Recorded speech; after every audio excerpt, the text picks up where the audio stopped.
Imagine trusting someone with your soul, your faith, your very existence, only to have that trust shattered in ways unimaginable. Today, we are diving into a case that will shake your understanding of safety, faith, and authority. This is not just any case of abuse, this is a story of manipulation, betrayal, and power wrapped in the sanctity of religion. Anne Gleeson was just a child when she encountered Sister Judith Fisher, a figure of spiritual authority. But instead of guiding her towards light, Sister Judith used her position to exploit, control, and manipulate Anne in the most devastating way possible. What makes this story even more unsettling is the silence surrounding female perpetrators, especially in religious settings where faith is weaponized. This is the untold story of Anne Gleeson and Sister Judith Fisher, a story that demands we look at the dark corners of institutions that are supposed to protect the vulnerable, a story of trauma, betrayal, and a long overdue reckoning. Anne Gleason's story begins in a seemingly ordinary setting, much like the lives of so many others. Born into a devout Catholic family, Anne grew up in a tight knit, faith centered community. From a young age, she was taught to place her trust in the church and its representatives. Her parents, deeply religious themselves, instilled in Anne the belief that the church was a sanctuary, a place where one could find peace, guidance, and the love of God. Anne was a quiet, introspective child. She was the youngest of three siblings, often finding herself in the role of the observer, absorbing the world around her with curiosity. Her family was loving, but traditional faith, discipline, and community values were the pillars of their household. Anne's relationship with her faith was sincere. She attended Mass regularly with her family, participated in church events, and admired the nuns who taught at her school. To her, the church was not just a place, it was a symbol of stability and moral guidance, one that she could rely on without question. Before meeting Sister Judith Fisher, Anne's life was relatively uncomplicated. She was an intelligent student, known for her dedication to her studies and her quiet demeanor, but there was a vulnerability beneath her calm exterior. She was searching for something deeper, a sense of belonging and connection that she had yet to fully grasp. When she entered eighth grade, Anne had no idea that this search for belonging would make her the perfect target for someone who would exploit her faith and trust. Anne's immersion in the religious community was natural for her. She saw the nuns as almost divine, figures to be admired, trusted, and emulated. Her faith wasn't just a ritual, it was a core part of her identity, something she carried with pride and certainty. It's this very certainty that made her so vulnerable when Sister Judith entered her life, because when someone you believe to be a messenger of God betrays that belief, the consequences are nothing short of catastrophic. Sister Judith Fisher's life, much like Anne Gleason's, was rooted in faith, but her path within the church led her to a very different reality. Before she became the feared and damaging figure in Anne's life, Sister Judith had built a reputation as a dedicated servant of the church, someone deeply admired within her community. Born into a religious family herself, Judith entered the convent at a young age, seeking what she claimed was a higher calling. To those around her, she appeared to be the epitome of commitment to God's work. She took her vows seriously, devoting her early years to charitable work and gaining a reputation for being strict but fair. As she climbed the ranks within the religious institution, she was trusted with greater responsibilities. Eventually, she was assigned to teach at a Catholic school where she found her place as an eighth grade homeroom teacher. Sister Judith quickly established herself as a formidable figure among the students and staff. She commanded respect with her sharp intellect, authoritative demeanor, and unyielding discipline. To her colleagues, she was an efficient and reliable teacher. Parents respected her, and students, though often intimidated by her, viewed her as a moral compass, someone who represented the church's values in every way. Her presence in the school was so strong that few dared to question her methods or motives. But Sister Judith wasn't just a teacher, she was a trusted spiritual leader. She carried with her the weight of the church's authority, and for many students, that meant her word was final. She gained their trust slowly but methodically. In the classroom, she presented herself as someone who could guide them not just in academics, but in their spiritual journey. To most, she appeared to be a strict, no nonsense figure with a deep concern for the spiritual well being of her students. This perceived devotion to their faith only strengthened the trust placed in her by both students and staff. However, beneath the surface, there was something more insidious brewing. While Sister Judith cultivated an image of piety and discipline, it was this very authority that she would later manipulate for her own dark purposes. Her rise within the church and her role as a trusted educator created the perfect facade, one that no one would suspect could be used to mask abuse. She had built an aura of untouchability, cloaking herself in the church's protection and using her position to exploit the very people who looked up to her. In the world where Anne Gleeson and Sister Judith Fisher's story unfolds, religious authority was not just respected, it was absolute. The Catholic Church held immense power, both spiritually and socially, over its communities. Nuns, priests, and other religious figures were regarded as moral guides, entrusted with the spiritual education and personal development of their followers, especially the youth. The Church was seen as infallible, its leaders as extensions of divine will, and to question their actions was to challenge not just an individual, but the sanctity of the institution itself. This environment allowed Sister Judith Fisher to operate with near total impunity.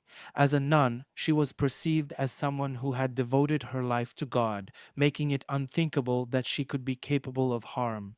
Her role as both an educator and a spiritual guide gave her unparalleled access to her students' minds, hearts, and souls. The power imbalance between Fisher and her students, particularly Anne Gleeson, was profound.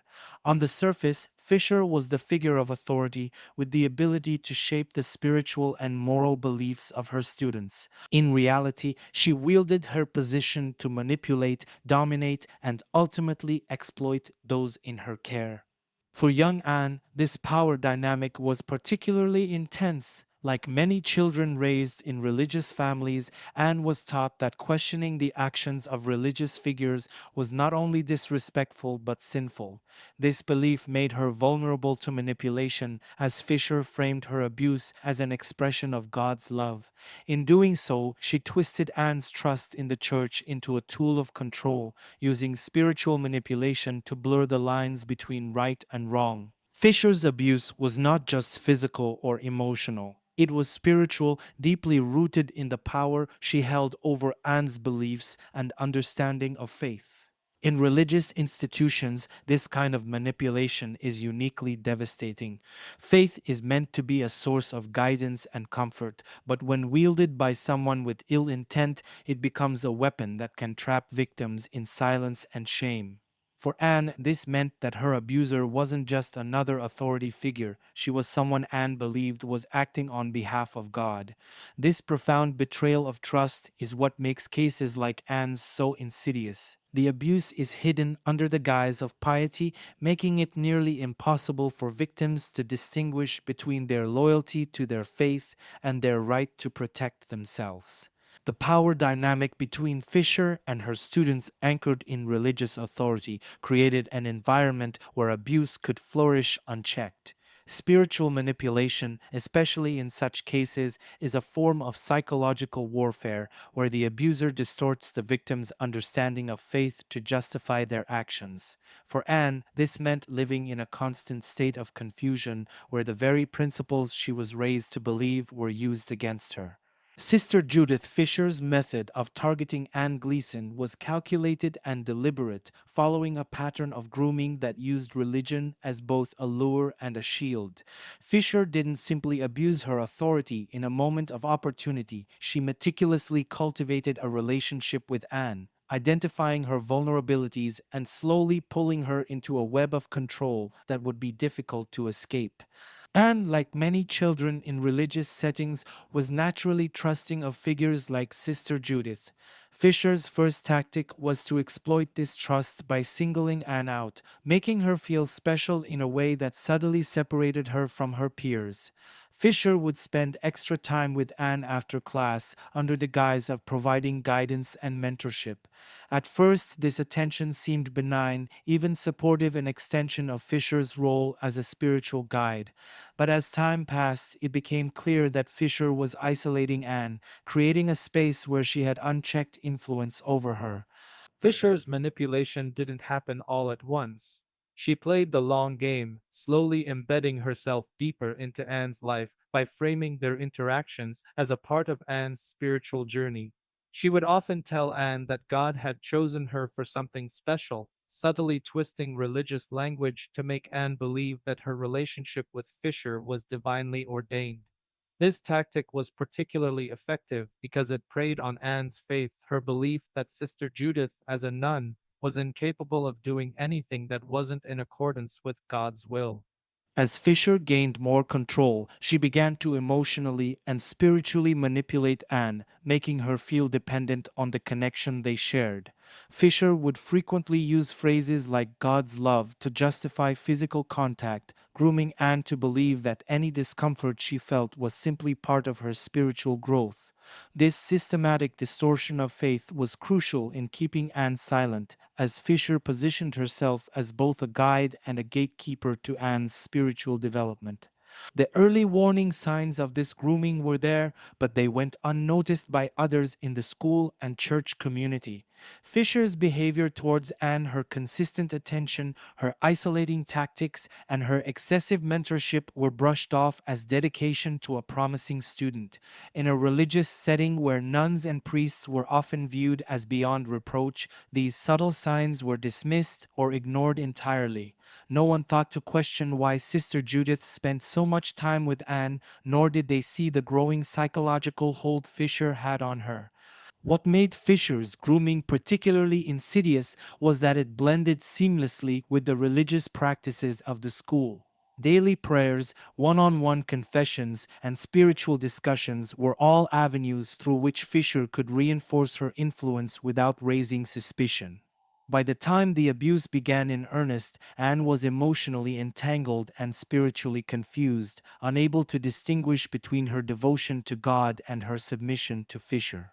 The grooming process left Anne isolated not just from her peers, but from any possibility of outside help. Fisher had crafted an environment where Anne's silence was all but guaranteed, and the community around them, blinded by their trust in religious authority, failed to recognize the signs. Sister Judith Fisher's manipulation of Anne Gleeson went beyond physical control. It was rooted in a deep emotional and spiritual manipulation that left Anne unable to discern right from wrong. Fisher didn't just abuse Anne, she twisted the very core of her faith, framing the abuse as an expression of God's love. This manipulation was insidious as it exploited the very beliefs Anne held sacred, leaving her spiritually confused and emotionally paralyzed. Fisher knew that Anne's faith was her guiding light. Like many children raised in deeply religious environments, Anne's worldview was shaped by the belief that God was all loving and that religious figures like nuns were direct messengers of that love. Fisher used this belief to her advantage, carefully framing her abusive actions as a special form of divine affection. She would tell Anne that what was happening between them was part of God's plan, that it was a unique manifestation of God's love meant only for her. This spiritual justification made it nearly impossible for Anne to recognize the abuse for what it was. The psychological impact of this manipulation was profound. Anne began to question her own feelings of discomfort and fear, wondering if they were tests of her faith. Fisher's constant reinforcement of the idea that their relationship was sanctified by God blurred the lines between love and abuse, between holiness and harm. Over time, Anne's emotional resistance wore down, and she began to comply not out of willfulness, but out of a deep confusion that made her feel guilty for even doubting Fisher's intentions. What made this manipulation so devastating was the sense of betrayal that was deeply intertwined with Anne's spirituality. To her, religion wasn't just a practice, it was her moral and emotional compass. When Fisher corrupted that compass, it left Anne lost, unable to trust the very principles that had guided her life. The spiritual betrayal ran deeper than the physical abuse itself. It wasn't just her body that had been violated, it was her soul, her connection to her faith, and her trust in the church as a whole. This betrayal didn't just happen in a single moment. It unfolded over time, with Fisher chipping away at Anne's understanding of God and love until Anne was left feeling isolated and spiritually abandoned. Fisher had positioned herself as not just a teacher or a spiritual guide, but as a gatekeeper to Anne's relationship with God. In doing so, she made Anne believe that complying with the abuse was part of her spiritual journey, that this suffering was somehow tied to her growth in faith. The emotional consequences of this manipulation were devastating. Anne was left with a profound sense of guilt and confusion. She couldn't reconcile the teachings of love and purity she had grown up with and the reality of what was happening to her. She didn't know who to turn to, as the very institution meant to protect her had become the source of her deepest trauma. The spiritual manipulation kept her trapped in silence, unable to break free or even understand that what she was experiencing was not divine love, but a gross perversion of it. This deep spiritual violation left scars that extended far beyond the years of abuse. It wasn't just Anne's relationship with Fisher that was destroyed, it was her relationship with God, with her faith, and with her sense of self. The weight of this betrayal would follow her for years as she tried to untangle the emotional and spiritual knots that Fisher had tied around her heart. The first instance of abuse came at a time when Anne Gleeson's trust in Sister Judith Fisher had reached its peak. Based on Anne's testimony, the abuse began in a moment that seemed on the surface like a continuation of their regular spiritual discussions. Fisher had already spent months grooming Anne, drawing her closer under the pretense of mentorship and spiritual guidance. On that day, what began as a conversation about faith took a dark turn, one that Anne would later struggle to comprehend. It happened during one of their after school sessions, where Fisher frequently kept Anne for what she called spiritual direction. The room was quiet, the atmosphere almost serene, as Fisher spoke softly about God's love and the special bond they shared through their faith. Anne, unsure but trusting, listened closely, believing that what she was hearing was part of her spiritual journey. Fisher's manipulation had already laid the groundwork. Anne felt chosen, set apart, and believed that Fisher's words were coming from a place of divine authority. But as Fisher's words shifted, so did her actions. She began to touch Anne, at first under the guise of comfort and reassurance. It started with a hand on the shoulder, a gentle embrace, all framed as gestures of compassion and care. However, these touches soon became invasive. Fisher framed these actions as an extension of God's love, telling Anne that this physical connection was a way to strengthen their spiritual bond. Fisher, in her twisted manipulation, told Anne that this was a test of her faith, a private, sacred experience between them that no one else would understand. The internal conflict Anne faced at that moment was overwhelming. On one hand, she knew something was wrong. Her body recoiled, her mind screamed for her to pull away, but her faith, the very thing that had guided her throughout her life, was being used against her. Fisher, as a religious figure, had taught Anne to trust and obey those who were closer to God. Anne didn't know how to reconcile her discomfort with the authority and sanctity that Fisher represented. In her heart, Anne felt that what was happening wasn't right, but the spiritual manipulation had already done its work. Fisher had made Anne believe that this was part of her spiritual path, a form of divine connection that only the two of them shared. The weight of this justification, coming from a figure she had been taught to revere, made it impossible for Anne to push back or even voice her concerns. To question Fisher was to question God's will, and for Anne, that was something she couldn't bring herself to do. This first instance of abuse left Anne in a state of profound confusion and guilt. She left that room not knowing how to process what had happened. Was this really God's love, as Fisher had claimed, or was it something far darker that she couldn't yet name? Anne was left grappling with these conflicting emotions, unsure of who to turn to, as the person she trusted most had become her abuser, all while cloaking the abuse in the language of faith and divine purpose. The abuse that Sister Judith Fisher inflicted on Anne Gleeson was not just a series of isolated incidents. It was an ongoing, calculated process that spanned months, maybe even longer, leaving lasting scars on Anne's body, mind, and spirit. Over time, the abuse evolved, deepening both in its physical violation and psychological manipulation as Fisher tightened her grip on Anne's life. The physical abuse, though horrific, was only one aspect of the harm. Fisher used her position as a spiritual guide to manipulate Anne into compliance, making the abusive encounters seem like an extension of the religious teachings she had instilled. It began with subtle, inappropriate touches, which Fisher always framed as expressions of God's love or as part of their unique divine connection. These touches escalated, but Fisher maintained control by constantly reinforcing the idea that these acts were spiritual in nature, something beyond the understanding of others, and therefore had to be kept secret. The psychological abuse was equally, if not more, devastating. Fisher made Anne believe that she was chosen special in a way that set her apart from the other students. She manipulated Anne's need for approval and acceptance, creating a dependency that kept Anne close. Every violation was followed by Fisher's reassuring words that what they shared was sacred, that God had a plan for her, and that Anne was privileged to be part of this divine experience.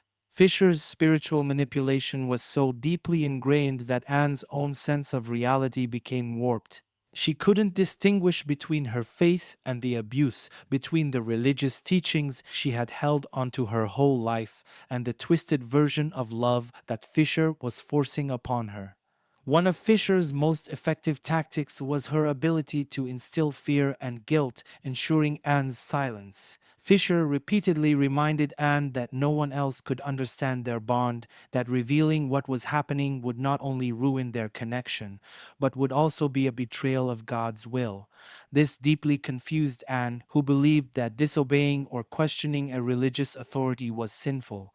Fisher turned this fear into a weapon, subtly threatening that if Anne ever spoke out, she would be going against God Himself. The psychological hold Fisher had on Anne was so powerful that even as Anne's internal turmoil grew, she remained trapped, unable to voice her pain or seek help. As the abuse continued, Anne's struggle to understand what was happening to her intensified. She felt isolated, not only from her peers, but from herself. Her sense of self worth eroded as Fisher's influence grew. Anne's entire world had been shaped by her faith, and now that very faith was being used to manipulate and control her. She couldn't reconcile the teachings of love, compassion, and purity that she had learned with the violation she was enduring. Anne often questioned whether this was truly part of her spiritual journey, as Fisher had made her believe. She wondered if her suffering was a test of her faith or if, deep down, something was terribly wrong.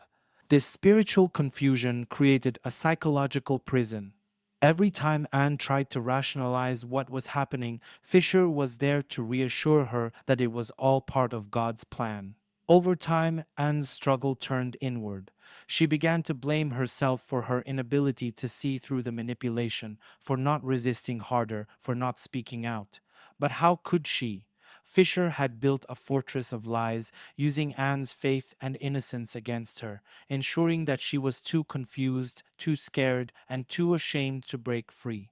The abuse inflicted by Sister Judith Fisher left deep, immediate wounds on Anne Gleeson, both emotionally and psychologically. During her eighth grade year, as the abuse escalated, those closest to Anne began to notice subtle but unmistakable changes in her behavior and personality.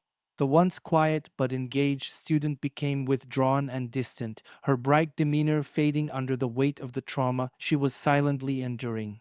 In the classroom, Anne's focus and performance began to deteriorate. Once known for her attentiveness and dedication, she started to struggle with her schoolwork. Her grades dropped, and she frequently appeared distracted, her mind clearly elsewhere. But it wasn't just her academic performance that shifted. Her entire outlook seemed to darken. Teachers and classmates observed her retreating into herself, avoiding conversations, especially those involving anything related to the church or Sister Judith. Anne's once warm and trusting nature was replaced with a sense of guardedness, as if she were trying to shield herself from a threat that no one else could see.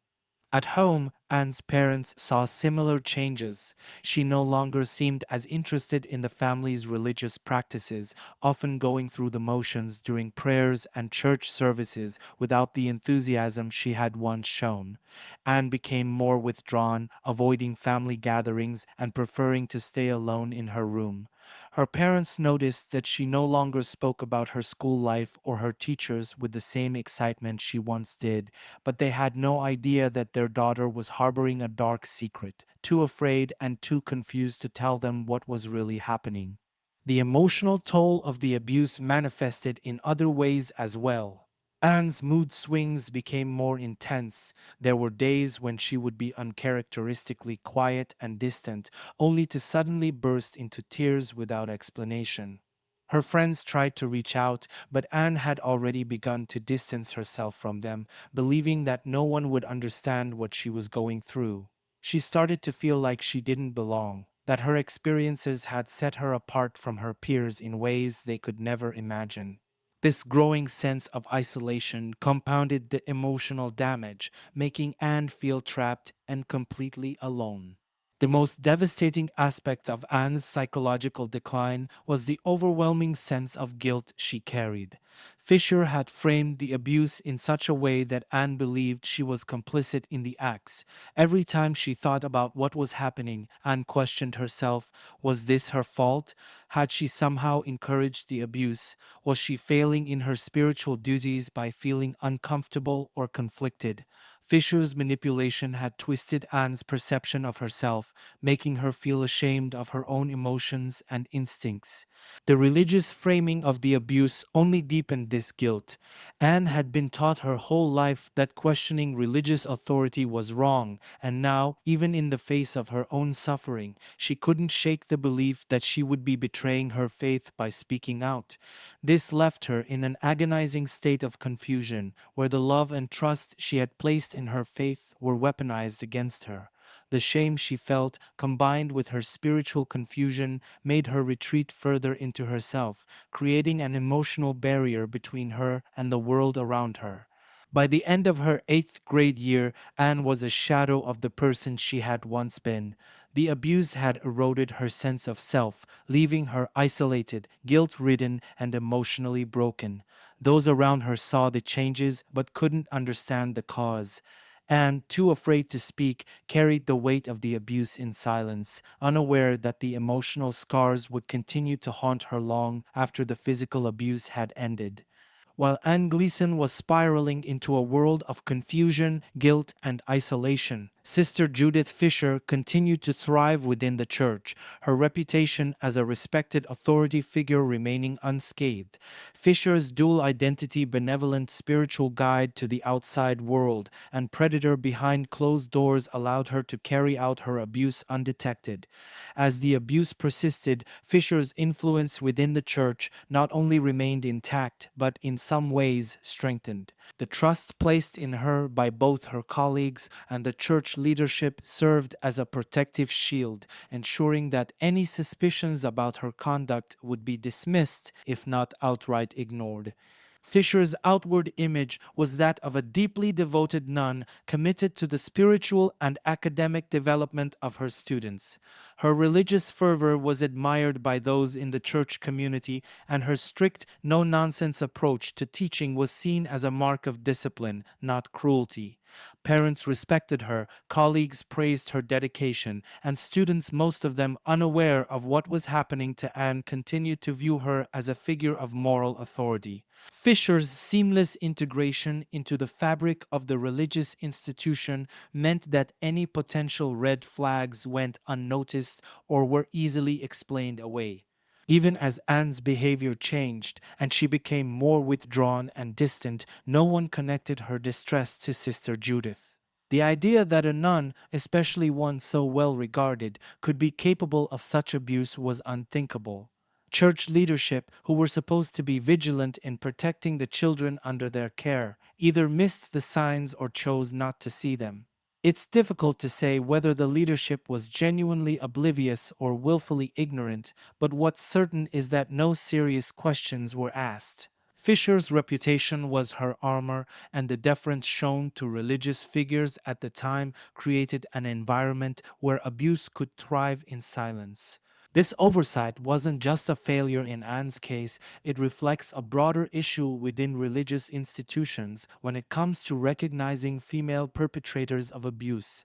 Historically, abuse by female religious figures has been underreported, and when it does come to light, is often minimized. The cultural perception of nuns as nurturing, maternal figures has contributed to this blind spot. Women in these roles are rarely seen as potential abusers, which allows those who do commit abuse to operate with even less scrutiny than their male counterparts. In cases like Fisher's, the combination of her gender and her religious position made the possibility of her being an abuser nearly inconceivable to those around her. The Church's failure to act in Anne's case points to a systemic issue. Religious institutions, especially those with strict hierarchies, often operate in a closed system where transparency and accountability are limited. This creates an environment ripe for abuse, particularly when the perpetrator is someone as trusted as Fisher. Even when there are subtle warning signs such as Anne's changes in behavior, those signs are often brushed aside because the religious figure's perceived righteousness eclipses any potential suspicion. As Fisher continued her role within the church, her influence over Anne remained unchecked. The abuse persisted and Anne's isolation deepened, while Fisher continued to be seen as a respected leader within the religious community. The very structure that was supposed to protect Anne had, in reality, become a fortress for Fisher, allowing her to continue her abuse without consequence. As the abuse continued, Anne Gleeson found herself trapped in a suffocating silence. Despite the emotional and physical toll the abuse was taking on her, she couldn't bring herself to speak out or seek help. The reasons for Anne's silence were complex, deeply rooted in the power dynamics of the religious institution and the psychological manipulation she had endured.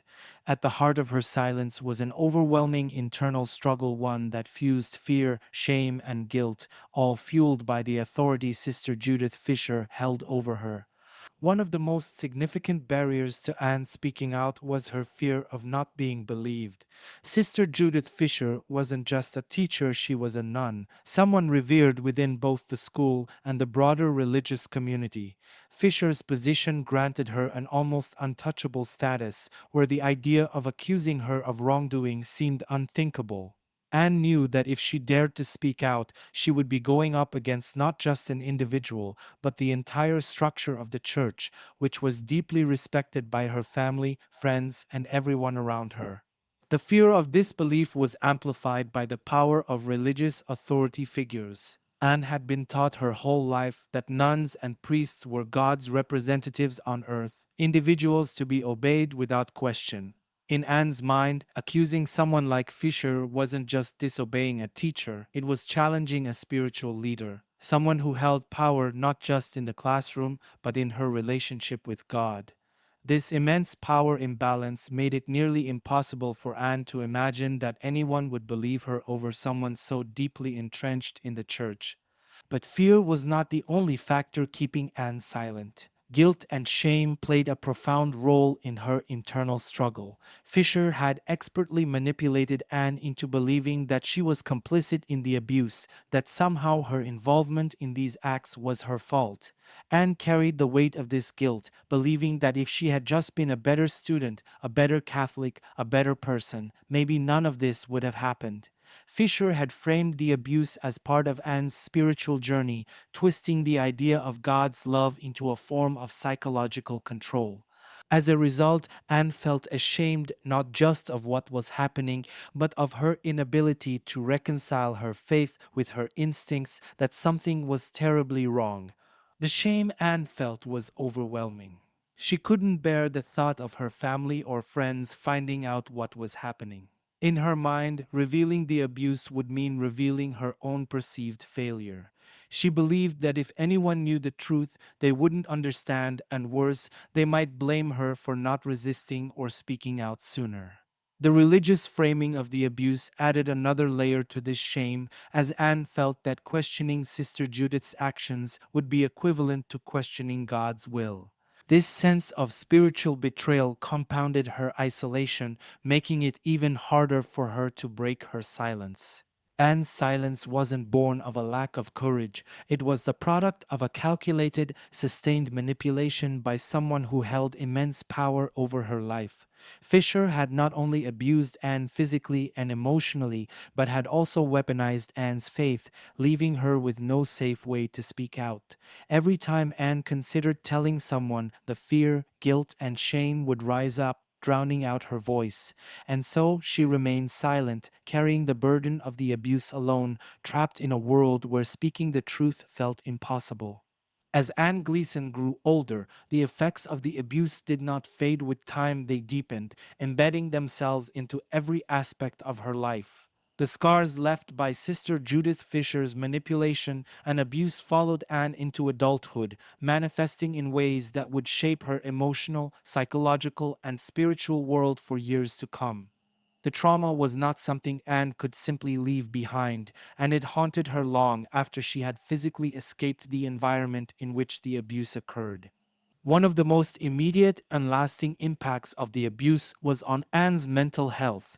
Throughout her teenage years and well into adulthood, she struggled with depression, anxiety, and eventually post traumatic stress disorder (PTSD).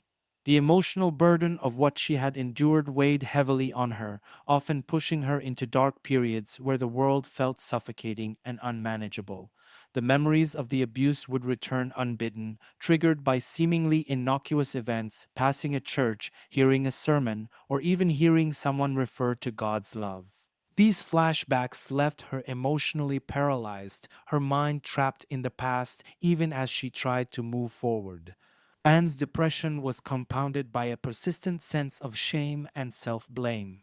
The guilt that had silenced her during the abuse didn't simply disappear, it evolved into a constant, gnawing voice in her mind, telling her that somehow she was responsible for what had happened.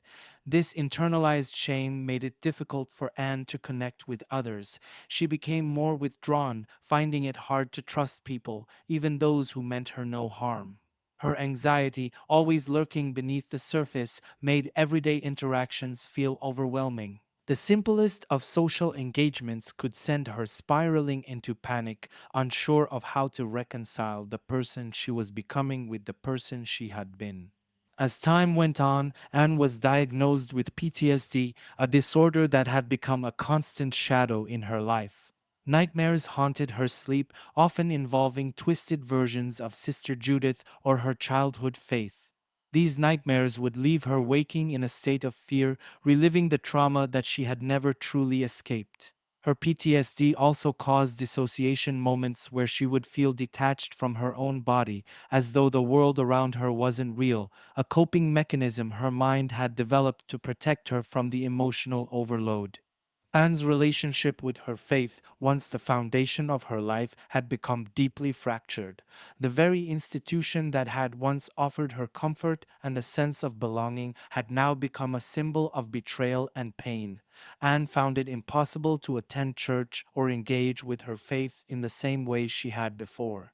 The teachings that had once guided her felt hollow, tainted by the abuse and manipulation she had experienced at the hands of someone who represented the church. Her connection to God, which had once been a source of strength, now felt distant and elusive.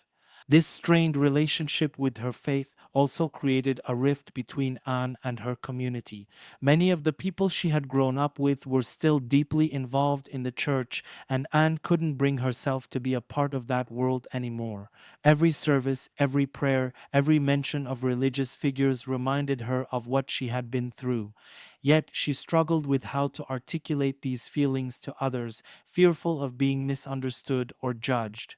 Her withdrawal from her faith left her feeling isolated, not just from her community, but from a fundamental part of herself. In the years following the abuse, Anne's struggles were ongoing. The trauma had altered the trajectory of her life, coloring every experience with the pain of her past. She battled with feelings of worthlessness and loneliness, and although she sought therapy and support groups, the road to healing was long and fraught with setbacks. Anne's journey was not one of simple recovery, but a constant, daily battle to reclaim her sense of self, all while grappling with the emotional and spiritual aftermath of what had been done to her. For years, Anne Gleeson carried the heavy burden of silence, living with the deep scars left by the abuse, but never daring to voice her pain. She had convinced herself that speaking out would only lead to further shame, disbelief, and isolation. But as time passed, something inside her began to shift. The silence, once a means of protection, became unbearable. Anne realized that in order to heal, she needed to confront the darkness she had kept hidden for so long. The decision to speak out didn't come overnight. It was the result of years of internal struggle, slowly building to a point where Anne could no longer deny the truth of what had happened to her. The turning point came when Anne attended a survivors support group for individuals who had suffered abuse within religious institutions. At first, she didn't speak during the meetings, content to sit in the back and listen as others shared their stories. But as she heard these survivors recount their experiences, stories of betrayal, manipulation, and lost innocence, Anne began to see her own pain reflected in theirs. For the first time, she realized that she wasn't alone. It was in this group that Anne found the strength to begin voicing her own story. She started small, opening up to a close friend from the group who had become her confidant. The fear of judgment still lingered, but as she shared her experience for the first time, Anne felt a shift, an emotional release that she hadn't felt in years. This moment of vulnerability was the first step toward reclaiming her voice, a voice that had been silenced by fear and manipulation for far too long. Speaking out publicly, however, required an even greater level of courage. Anne knew that coming forward would mean not only reliving the trauma, but also risking the possibility that no one would believe her. Sister Judith Fisher was still remembered as a respected figure within the church, and Anne feared the backlash she might face from her religious community. There was a real risk that her story would be dismissed or minimized, that people would accuse her of lying or of misunderstanding Fisher's actions. But despite these fears, Anne could no longer bear the weight of silence. She had spent too many years living in the shadow of her abuser, and she knew that in order to truly heal, she had to reclaim her narrative. When Anne finally decided to come forward, it wasn't a grand announcement, but rather a gradual unveiling. She first confided in her family, a conversation filled with anxiety and uncertainty. The weight of her words hung in the air as she revealed what had happened to her as a child, laying bare the truth that had been buried for so long. The initial reactions were mixed shock, disbelief, and deep sorrow. Her parents were devastated, grappling with the realization that their daughter had suffered such unimaginable pain while they had been completely unaware. They had trusted Sister Judith like so many others, and the betrayal was almost as painful for them as it was for Anne. Outside her family, the reactions were equally complex. Some people responded with sympathy and support, while others struggled to reconcile Anne's story with the image of Sister Judith they had known. It wasn't easy for the community to accept that someone who had been so revered could be capable of such cruelty. There were whispers of doubt, even accusations that Anne was exaggerating or seeking attention. But despite these negative reactions, Anne's resolve only strengthened. She knew her truth, and for the first time, she refused to let others dictate how it should be told. Coming forward required immense bravery. Anne had spent years in fear of what would happen if she spoke out, but now, instead of being silenced by that fear, she used it as fuel to push forward. Each time she told her story, whether to family, friends, or fellow survivors, the weight on her shoulders grew a little lighter. It was far from easy, and there were moments when Anne questioned whether she had done the right thing, but she knew that speaking her truth was the only way to begin the long journey toward healing. After years of silence, when Anne Gleeson finally gathered the courage to speak out about the abuse she had endured, her fight was far from over. Deciding to seek justice meant confronting not only her personal trauma, but also the powerful institution that had protected Sister Judith Fisher for so long. The legal battle that followed was fraught with challenges, as Anne was forced to navigate a complex system where the church's influence loomed large. Once Anne came forward, the first step was finding legal representation willing to take on a case against a religious figure. This wasn't an easy task. Cases involving the Catholic Church, particularly those accusing nuns or priests of abuse, were notoriously difficult to litigate. Religious institutions often had immense resources and legal teams prepared to defend their reputation at all costs. For Anne, the idea of going up against an institution as powerful as the church felt daunting. It wasn't just a legal battle. It was a battle against decades of silence and denial that had allowed predators to remain protected within the sanctity of the church walls. Anne's lawyers quickly realized that the case would be complicated by the church's institutional power. From the outset, the church's influence was clear. While Sister Judith Fisher had long since left her teaching role, the church still held sway over public perception. The church leadership, rather than acknowledging the allegations outright, took a more defensive stance, seeking to protect their image. This was typical in cases like Anne's, where religious institutions were often more concerned with avoiding scandal than seeking justice for the victims.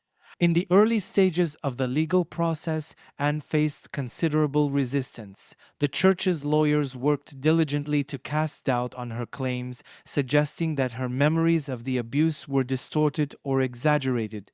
They employed tactics that aimed to discredit Anne's story, highlighting the passage of time and attempting to undermine her credibility. For Anne, this was one of the most painful parts of the process, having her trauma questioned and dissected in a courtroom. The legal system's demands for proof, for corroborating evidence of events that had happened years ago, left Anne feeling exposed and vulnerable. The abuse itself had been a violation, and now the legal system seemed to be compounding that violation by forcing her to relive it in excruciating detail. One of the greatest challenges Anne faced was the sheer difficulty of holding a religious figure accountable. The idea of a nun being involved in such heinous acts was still hard for many to accept, even within the legal system. Nuns, like priests, were often seen as pillars of moral authority, and Anne's case challenged this deeply ingrained perception. Her lawyers had to navigate these biases, working to convince a jury that Sister Judith was capable of the abuse despite the societal pedestal she stood on. The defense team leaned heavily on these preconceived notions, painting Sister Judith as a devout woman of God who had been unfairly accused.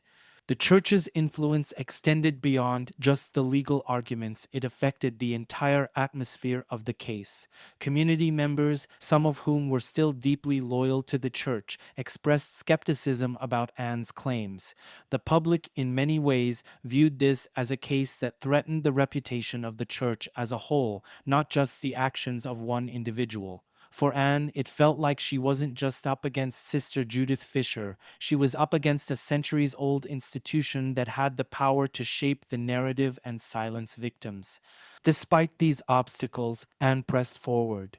Her decision to pursue justice wasn't just about holding Fisher accountable, it was about reclaiming her voice and standing up for all those who had been silenced by abuse. But as the legal battle unfolded, it became clear that this fight would not be easy.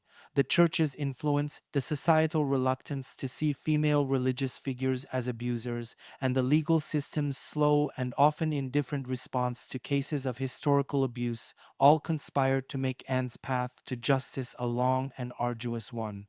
As Anne Gleeson navigated the grueling legal battle and the emotional toll it took on her, she soon realized that she could not face this fight alone. The process of seeking justice after years of silence required immense strength, and without a solid support network, the weight of the trauma could easily become overwhelming. Fortunately, Anne found herself surrounded by key individuals and organizations who played critical roles in helping her through one of the most challenging periods of her life. At the forefront of her support system were the advocacy groups for survivors of sexual abuse, particularly those specializing in cases within religious institutions. These organizations provided Anne with more than just emotional support. They offered her the resources and guidance she needed to navigate a complex legal system that often feels indifferent to the pain of survivors. For Anne, it was the first time she encountered people who truly understood the unique struggles that come with reporting abuse by a religious figure. These groups connected her with legal professionals experienced in taking on powerful institutions like the church, and they offered her the emotional validation that she had long been denied. One group in particular, a national organization dedicated to survivors of clerical abuse, became Anne's lifeline. They provided her with a community of individuals who had lived through similar experiences, who knew the pain of betrayal by someone they had trusted deeply. It was in this community that Anne found her voice again. Through group therapy sessions and peer support, she learned that her feelings of guilt and shame were not hers to carry alone. This network of survivors helped her to reframe her narrative, reminding her that she was not defined by the abuse she had suffered, but by her strength in speaking out. The shared experiences and collective strength of these survivors gave Anne the courage to keep pushing forward, even when the legal battle seemed unwinnable. In addition to these advocacy groups, Anne also found support from a few close friends and family members who, despite the initial shock of her revelations, stood by her side. Her parents, though devastated by the truth of what had happened to their daughter, became her fiercest advocates. They attended court hearings, helped her manage the day to day stress of the legal battle, and, perhaps most importantly, believed her unconditionally. Their unwavering belief in her truth helped Anne heal from the profound isolation she had felt during her childhood. The fear that no one would believe her had kept Anne silent for so long, but now, with her family's support, that fear began to dissipate. Legal support was another critical aspect of Anne's fight for justice. Her legal team, which had been connected to her through the survivor advocacy groups, specialized in cases involving institutional abuse. They understood the intricacies of going up against a powerful entity like the church, and they worked tirelessly to ensure that Anne's voice was heard. They provided her with the legal expertise she needed, but they also treated her with empathy and respect, something that had been sorely missing throughout much of her life. This combination of emotional and legal support was crucial in helping Anne feel empowered to continue her fight even when the odds seemed stacked against her. Therapy played a vital role in Anne's support system as well. Her trauma was deep rooted, and the process of speaking out had reopened old wounds that needed to be addressed. With the help of a trauma informed therapist, Anne began to work through the complex emotions she had suppressed for years.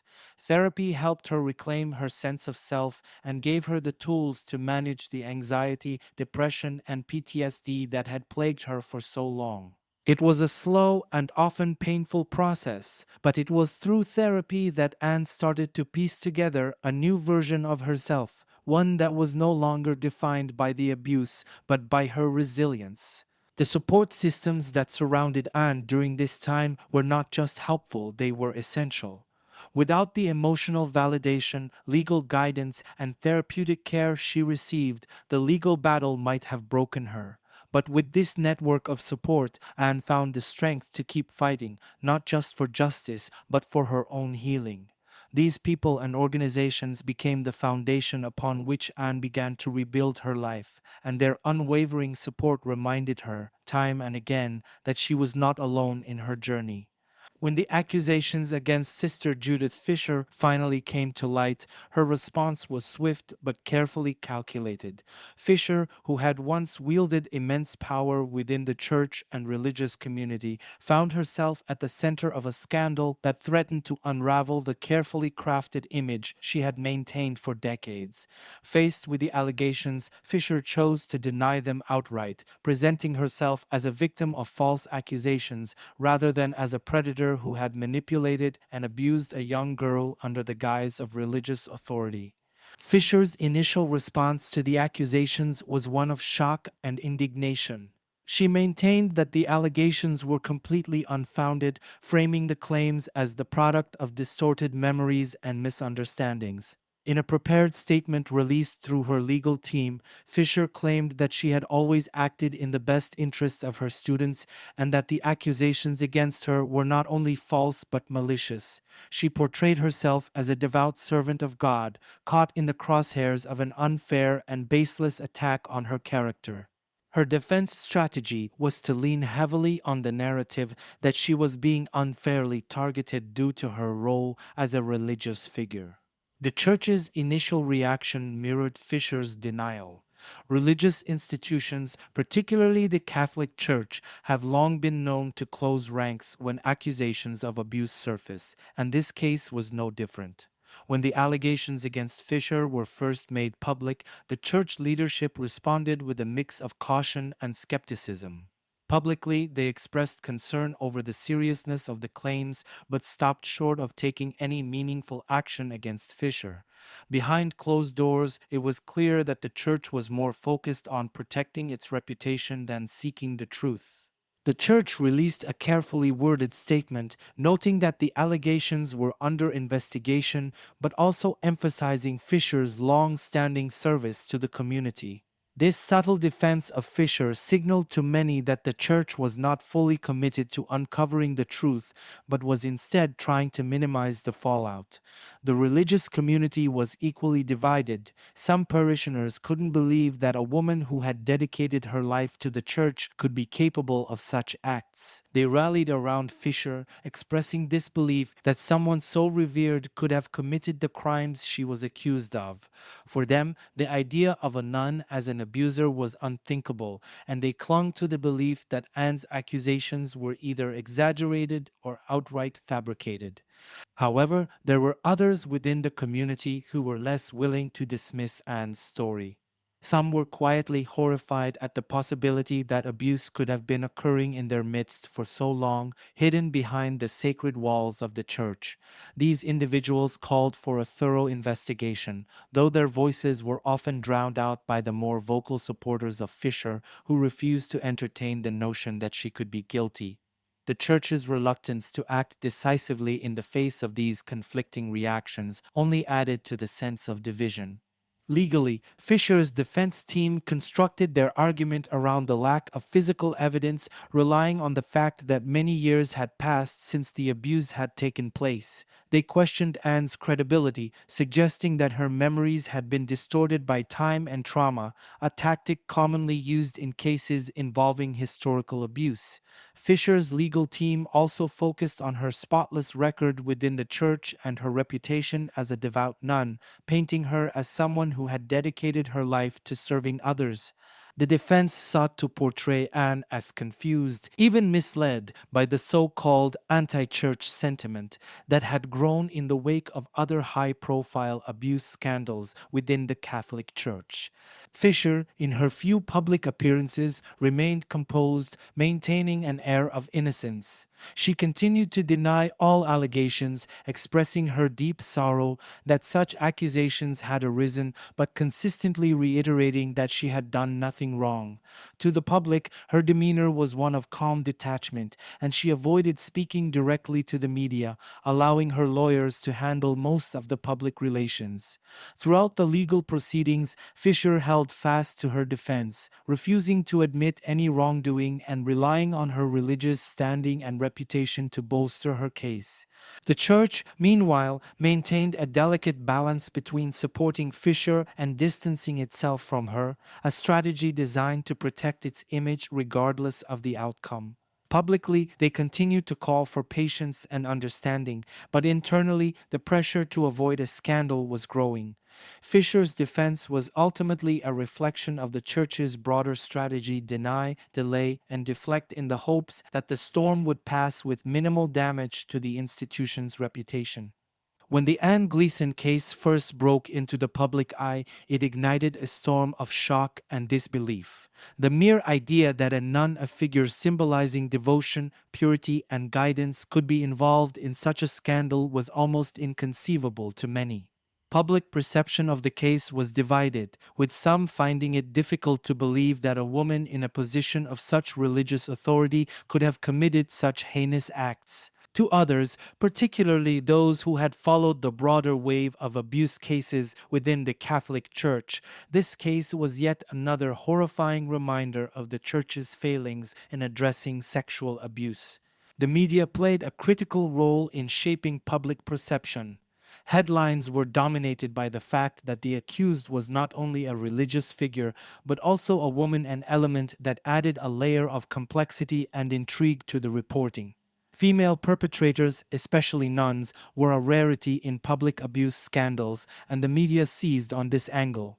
News outlets repeatedly emphasized the unusual nature of the case, with many stories focusing on the contrast between Sister Judith Fisher's outward appearance as a devoted nun and the dark reality of her actions. This narrative created a media frenzy, drawing attention to the case not only because of the abuse, but because of the gender of the perpetrator. Public understanding of female perpetrators in religious settings was profoundly affected by the case. It challenged long standing societal perceptions of women, particularly those in religious roles, as nurturers and protectors. The case forced people to confront the uncomfortable reality that abuse is not limited to male figures of authority, and that female abusers, especially within religious contexts, can be equally manipulative and dangerous. The Gleason case became a turning point in the broader conversation about abuse within religious institutions, highlighting the need for a deeper understanding of female perpetrators and the systems that enable them. Prosecuting a female perpetrator, particularly one in a religious role, presented a unique set of challenges for Anne Gleeson's legal team. The societal biases surrounding women as offenders created significant obstacles. In many cases, women are not viewed as capable of committing violent or sexual crimes to the same extent as men, especially in contexts like education and religion, where they are often perceived as caretakers. This bias extends into the legal system, where female offenders are sometimes treated with more leniency or skepticism regarding their guilt. For Anne, these biases meant that her accusations were met with initial doubt, and the burden of proof rested heavily on her. The fact that Sister Judith Fisher was a nun only compounded the challenge, as society often views nuns as embodiments of piety and moral rectitude. The courtroom was not immune to these biases, and Anne's legal team had to work harder to overcome the ingrained perceptions that women, especially religious women, could not commit such crimes.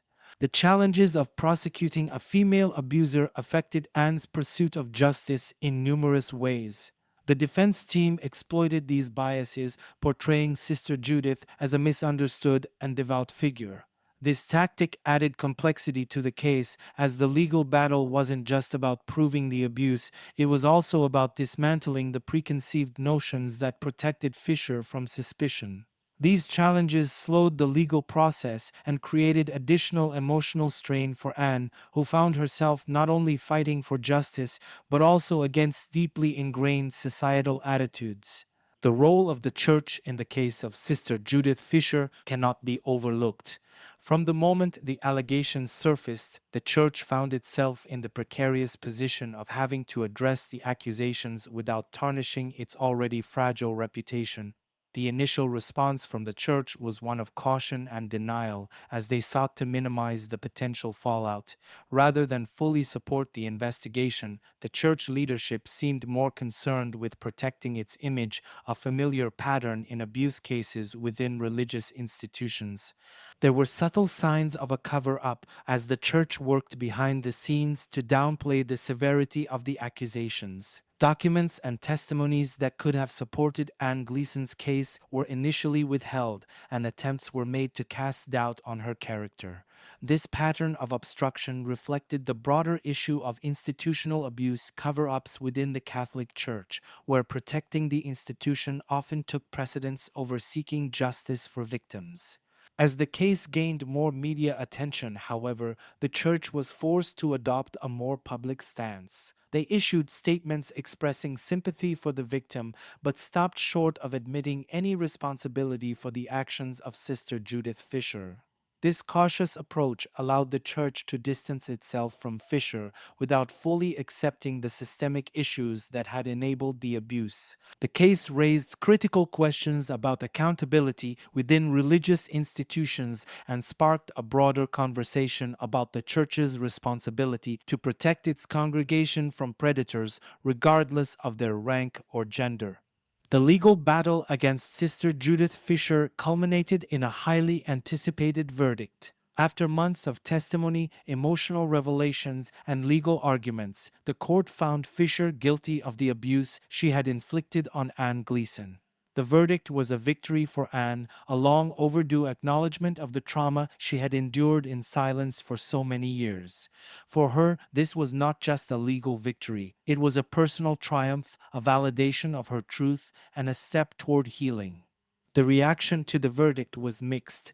For Anne and her family, it was a moment of relief and closure, though they knew the emotional scars would take much longer to heal. Supporters of Anne, including survivor advocacy groups, hailed the outcome as a significant step forward in the fight for justice against abuse in religious institutions. The conviction of a female religious figure, in particular, sent a powerful message that no one, regardless of gender or religious standing, was above the law.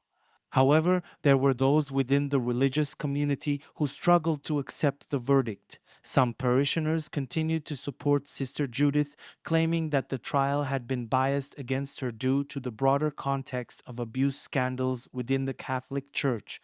The Church itself, while expressing respect for the legal process, remained cautious in its public statements, focusing on moving forward and rebuilding trust rather than acknowledging its role in enabling Fisher's actions. The significance of this case went beyond the individual conviction of Sister Judith Fisher.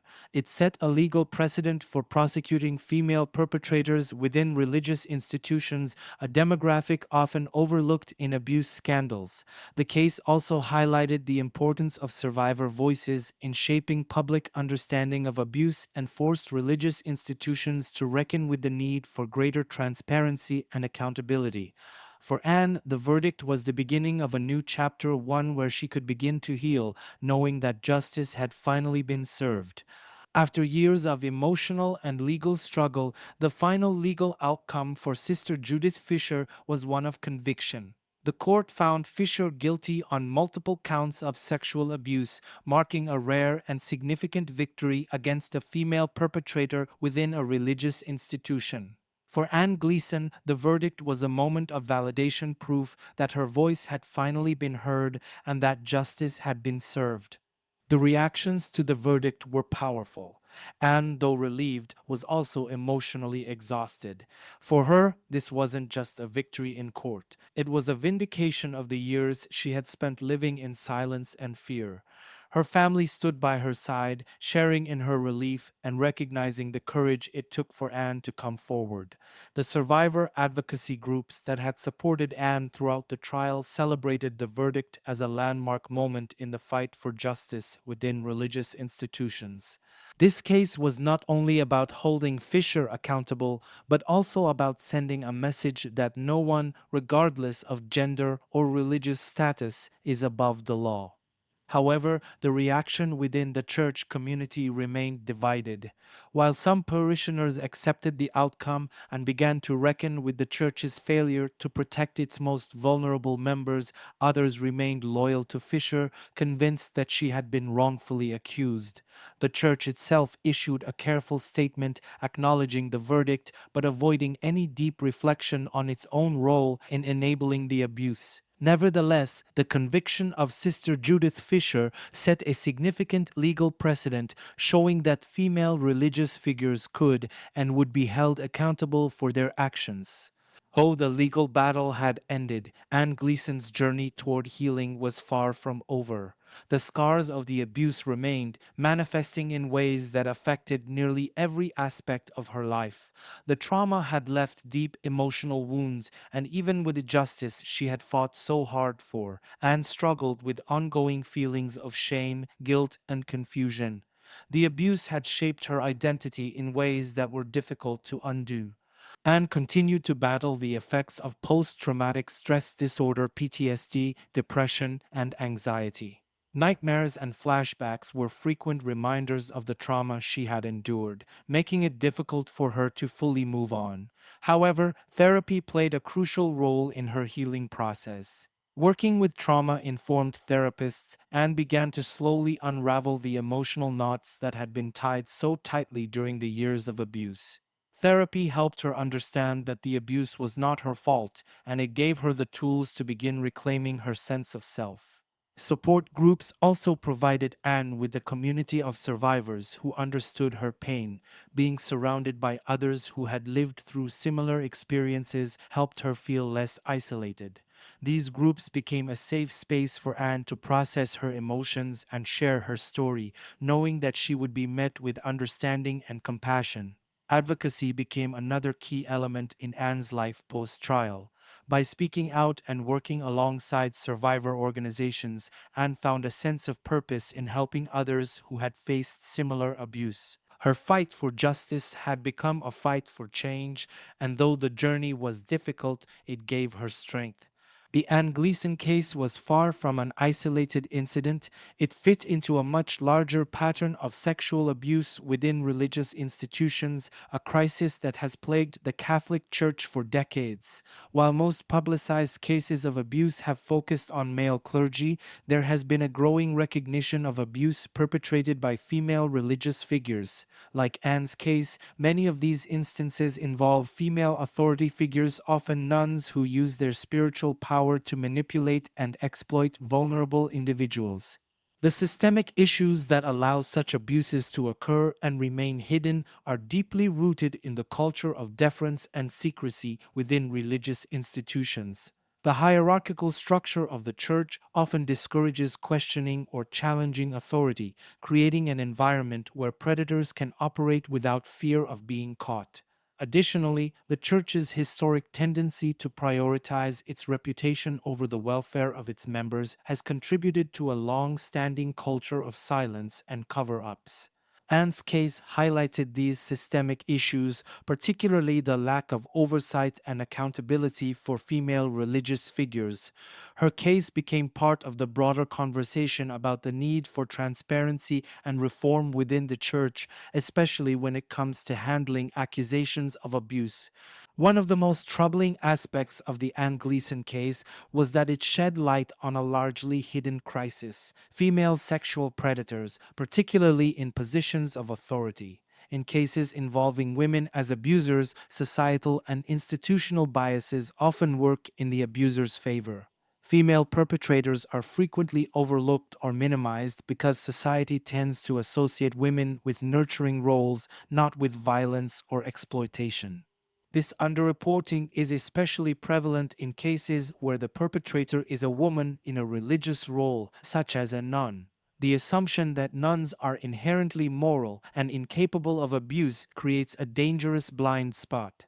This societal attitude allows female perpetrators to operate with less scrutiny, and victims may be even more hesitant to come forward, fearing that they will not be believed or that their claims will be dismissed.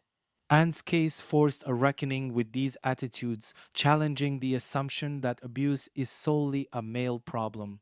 It raised awareness of the fact that female abusers can be just as manipulative, just as harmful, and just as deserving of accountability.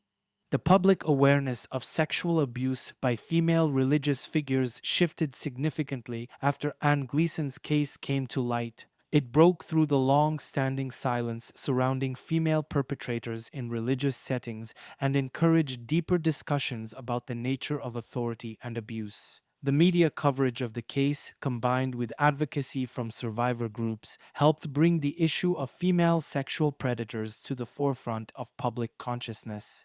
Anne's case also contributed to the broader conversations around accountability within religious institutions. It emphasized the need for reforms in how accusations of abuse are handled, ensuring that no abuser is protected simply because of their gender or religious status. The case spurred new dialogue within both legal and religious circles about the importance of transparency and the responsibility institutions have to protect their members from abuse. The legacy of the Anne Gleeson case lives on in the survivor advocacy movement. Her courage to come forward has inspired other survivors to break their silence, contributing to a cultural shift that prioritizes justice and support for victims over institutional protection. Her case has become a symbol of the ongoing fight to hold religious institutions accountable and to ensure that no one, regardless of their position, is above the law. The case of Anne Gleeson and Sister Judith Fisher stands as a powerful testament to the courage it takes to speak out against abuse, especially within the context of religious institutions where trust and authority are so deeply intertwined. Anne's journey from silence to justice is a reminder of the profound impact that one person's voice can have in the broader fight against abuse. This case has highlighted the complex dynamics of power, manipulation, and betrayal, showing us that abuse can occur in places where we least expect it. It has forced us to confront the uncomfortable truth that even those in the highest positions of moral authority can commit the gravest of sins. But most importantly, it has shown us the importance of believing survivors, of supporting them in their pursuit of justice, and of creating systems that prevent such abuses from happening in the future. As we conclude this story, we must carry with us the lessons learned from Anne's fight. We must remain vigilant, aware of the signs of abuse, and committed to holding institutions accountable. And above all, we must continue to support survivors, ensuring that they have the strength and the resources to reclaim their voices and their lives.